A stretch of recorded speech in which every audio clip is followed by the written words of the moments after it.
ఈరోజు big boss హౌస్లో చాలా డిఫరెంట్గా టాస్క్లు జరగబోతున్నాయి. బిగ్ బాస్ కూడా చాలా డిఫరెంట్గా ప్లాన్ చేశారు టాస్క్లు, అండ్ చాలా ఫైర్ మీద అయితే జరగబోతుంది ఈరోజు ఎపిసోడ్. సో ఎందుకంటే కెప్టెన్సీ కంటెండర్ అయ్యేది వాళ్ళ చేతుల్లోనే ఉంది. అండ్ అలానే లగ్జరీ బడ్జెట్ కూడా వాళ్ళే ఆడి గెలుచుకోవాలి. అండ్ ఎవరైతే కెప్టెన్సీ కంటెండర్లో ఉండకూడదు, ఆ రేస్లో ఉండకూడదు అనుకుంటారో సో వాళ్ళే డైరెక్ట్గా ఎలిమినేట్ చేసేయాలి. సో ఈ 3 అనేది ఒక పవర్ కార్డ్ అయితే ఇస్తున్నారు. ఈ పవర్ కార్డ్ యూజ్ చేసుకొని ఈ 3 పవర్స్ అనేవి వీళ్ళు సంపాదించుకోవాలి. అయితే నార్మల్గా ఈ వీక్ అంతా 4 టీమ్స్కి అయితే డివైడ్ చేశారు, red, blue, green, yellow.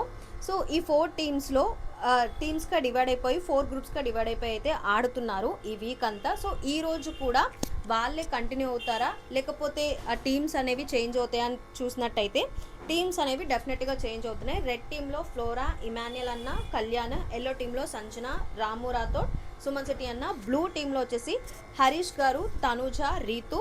Green team వచ్చేసి దివ్య, నిఖిత, శ్రీజతము, భరణి అన్న. సో వీళ్ళ 4 టీమ్స్ డివైడ్ అయిపోతారు. సో ఈరోజు టాస్కుల్లో 2 టాస్కుల్లో కూడా ఇమాన్యుయల్ అన్న వాళ్ళే గెలిచేశారు. సో ఇమాన్యుయల్ అన్న వాళ్ళు గెలిచిన తర్వాత పవన్ కళ్యాణ్ కెప్టెన్సీ కంటెండర్ అయిపోతాడు.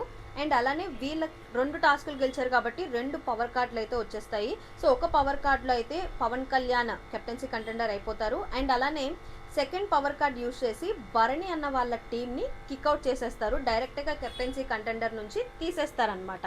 సో అయితే మరి ఎందుకు వాళ్ళని తీసారని మనం చూసుకునేటట్టయితే ఆబ్వియస్లీ భరణి అన్న వాళ్ళు స్ట్రాంగ్, దివ్య, నిఖిత కూడా స్ట్రాంగే, అండ్ శ్రీజత్ అమ్ము కూడా స్ట్రాంగే కాబట్టి సో వీళ్ళుంటే వాళ్ళకి కెప్టెన్సీ కంటెండర్ అవ్వలేరేమో అని చెప్పేసి వాళ్ళని కిక్అవుట్ చేసేస్తాడు.